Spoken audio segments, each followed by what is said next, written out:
आइए देखिए 25 को आज हम लोग 25 क्वेश्चन पर डील है जो करेंगे।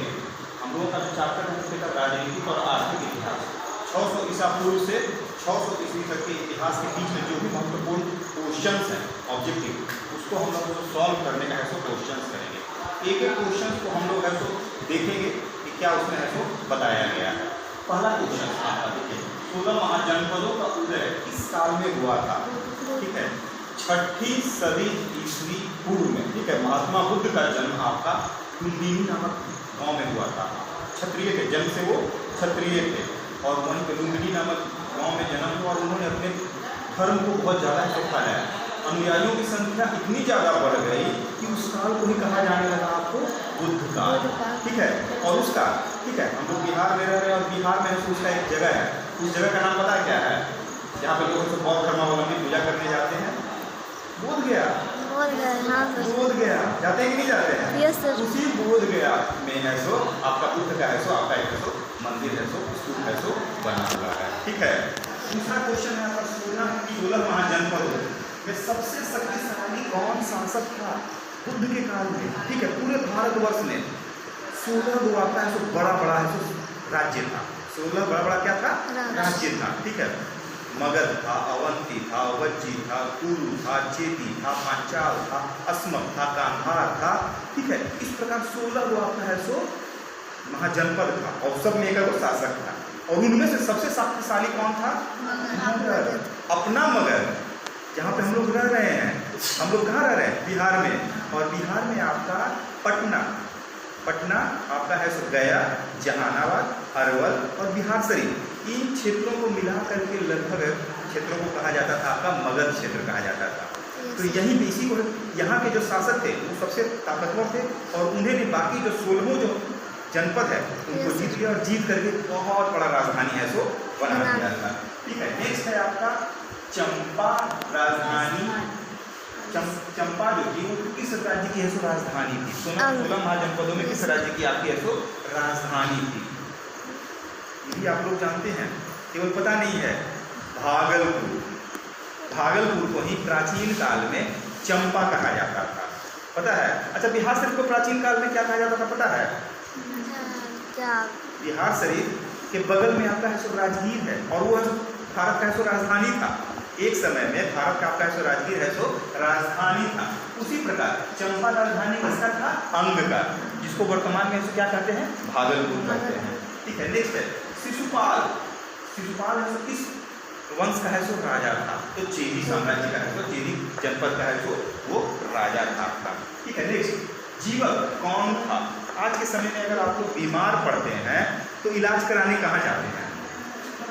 डॉक्टर के पास। पहले के समय में भी जो डॉक्टर होते थे उनको वैद्य कहा जाता था। तो जीवक जो थे वो एक क्या थे? एक राज्य वैद्य, ये राज्य वैद्य थे। ठीक है, बीमार पड़ते थे राजा महाराजा बीमार पड़ते तो उनका है सो ये इलाज है सो करते थे, सामान्य लोगों का भी इलाज करते थे। ठीक है, नेक्स्ट मौर्यकालीन इतिहास की जानकारी का साक्ष्य हमको कहाँ से मिलता है? हमको कैसे पता चलता है कि प्राचीन काल में अशोक जैसा सम्राट था, चंद्रगुप्त मौर्य जैसा सम्राट था?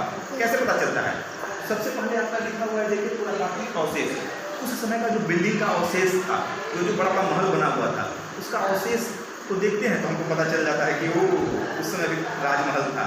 और सबसे मौर्य काल का सबसे बड़ा जो अवशेष मिला है वो आपका कुम्भलगढ़ में है, उसका महल का अवशेष मिला है। 80 गौस्तंभ पे वह महल है सो आपका है सो खड़ा था। कभी जाइएगा तो देखिएगा, हालांकि आधा है सो बालू से ढका हुआ है पर फिर भी कुछ न कुछ पोर्शन ऊपर है सो आपका है। दूसरा है आपका अभिलेख। अशोक ने बहुत बड़ा आजकल के विधायक और सांसद अगर किसी रोड को बनाते, किसी बिल्डिंग को बनाते तो उसको देखते हैं संगमरमर पे कुछ लिखा जाता है, फलाने विधायक ने, फलाने MP ने, MLA ने है सो या मुखिया जी ने यहाँ से यहाँ तक सड़कों का निर्माण कराया। उसी प्रकार पहले अशोक ने जहाँ जहाँ पे सो अच्छा कार्य किया ना, ठीक है, ये जो कुछ भी कार्य किया राज्य के लिए तो बड़ा बड़ा पत्थर का शिलालेख उस पर से लिखवा दिया कि ये कार्य है सो मैं करना है सो चाहता हूँ और आप लोग इसका अनुपालन करें, मैं राजा हूँ, मैं आप लोगों को आदेश देता हूँ। ठीक है, तो अभिलेख हो गया। 3-4 अभिलेख था आपका भी। मौर्य काल का एक और अद्भुत सुंदर अभिलेख है, आप लोग अगर कभी घूमने जाएँ तो आप लोग है सो जाइए बराबर की पहाड़ी, बगल में जो है आपका बराबर की पहाड़ी है ना, वहाँ पे जाइए, आपको मिलेगा बहुत बड़ा चट्टान, उसके भीतर ऐसा छेद करके एक छोटा सा गुफा बनाया गया है और भीतर का दीवार बहुत चिकना है, एकदम बहुत चिकना है। टाइल्स जिस प्रकार चिकना होता है ना, मार्बल जो चिकना होता है एकदम उसी प्रकार का चिकना। आप समझ लीजिए कि आज से 2-3 हज़ार साल पहले ये काम है जो किया गया था। कितना मेहनत लगा होगा, इंजीनियरिंग का तकनीक कितना है सो डेवलप होगा।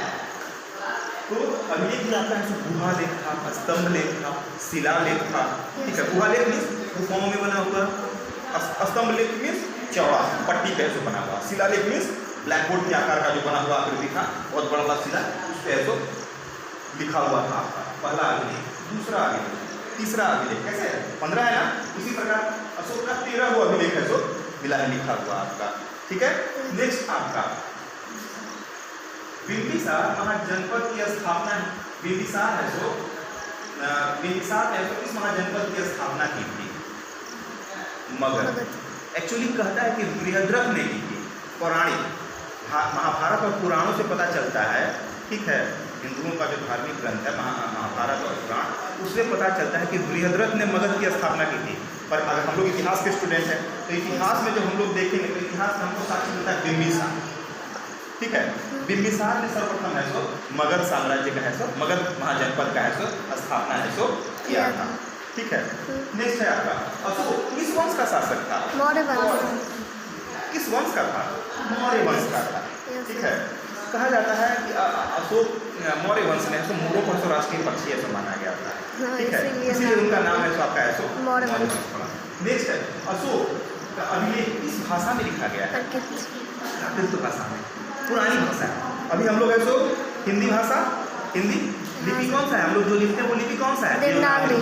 और बोलते कौन सी भाषा में है? अभी हम किस भाषा में बोल रहे हैं? हिंदी। उसी प्रकार पहले के लोग है सो प्राकृतिक भाषा में व्यवहार करते थे और लिखते थे, ठीक है, समझ गए ना। जैसे हिंदी है ना, उसी प्रकार प्राकृतिक भी है सो आपका है सो भाषा है, ठीक। अशोक का अभिलेख सर्वप्रथम किसने पढ़ा? और ये जो लिखा हुआ था अशोक का जो अभिलेख लिखा हुआ था बहुत पहले का, उसको खुद पढ़ ही नहीं पाता था, तो सबसे पहले अंग्रेज था, ठीक है, उसका नाम था आपका जेम्स प्रिंसेप।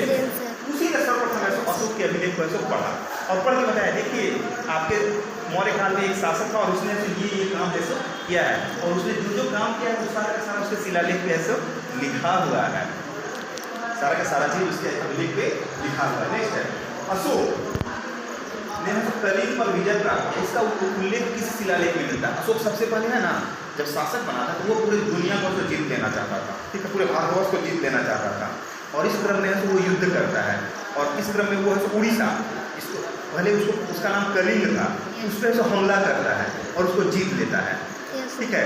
इसका वर्णन करता है अपने 13वें शिलालेख में कि मैंने है सो कलिंग पर है सो आक्रमण किया और मैंने उसको है सो जीत लिया। इस क्रम में लाखों लोग है सो मारे गए, ठीक है, लाखों लोग घायल हुए, लाखों लोग है सो मारे गए और यह सो 13वें मैं है सो, लेकिन इस युद्ध के बाद मेरा है सो हृदय है सो द्रवित हो गया, करुणा से भर गया और मैंने युद्ध को छोड़ दिया और मैंने धर्म को अपना लिया, ठीक है, अहिंसा को अपना लिया और अहिंसा के द्वारा भेरी घोष के द्वारा है सो हम भेरी घोष की जगह पे धम्म घोष की जगह धम्म घोष के द्वारा हम है सो पूरे दुनिया में है सो अपनी बातों को है सो फैलाएंगे। नेक्स्ट है आपका कलिंग विजय, ठीक है, किस शासक ने किया था? अशोक ने किया था। नेक्स्ट है धम्म भाषा, धम्म की जो भाषा है किस भाषा में लिखी गई है? धम्म जो लिखा गया है प्राकृत भाषा में लिखा गया है। शिशुनाग वंश और नंद वंश, इन दोनों वंशों के शासकों ने जो शासन किया उनका केंद्र बिंदु कहाँ था? अपना मगध। यहीं पे पहले राजधानी आपका यही मगध, यहीं से पूरा फैला हुआ था। आज दिल्ली है ना, दिल्ली से शासन हो रहा है, उसी प्रकार प्राचीन भारत में इसी मगध से, इसी पाटलिपुत्र से है सो शासन है सो चारों तरफ है सो किया जाता था। यहीं पे राजा ऐसे बैठते थे और यहीं से शासन चारों तरफ है सो किया जाता था। हम लोगों का धरती है सो बड़ा ही सो प्रतापी है, गौरवमयी है, खाली हम लोग जानते नहीं हैं। नेक्स्ट है आपका अर्थशास्त्र और इंडिका पर प्रकाश, इंडिका में किस वंश पर प्रकाश पड़ता है? अर्थशास्त्र और इंडिका ये दोनों है तो मौर्य वंश के समय में लिखा गया था, ठीक है। अर्थशास्त्र की रचना कौन किया था? कौटिल्य किया था। उसका दूसरा नाम आपका है सो चाणक्य है। उसका नाम क्या है? चाणक्य है। और उसका बचपन का नाम विष्णुगुप्त भी है, विष्णुगुप्त भी कहा जाता है। कोई बच्चे का नाम नहीं होता है, बचपन में कुछ और, बाद में कुछ और काम किया तो कुछ और नाम पड़ गया।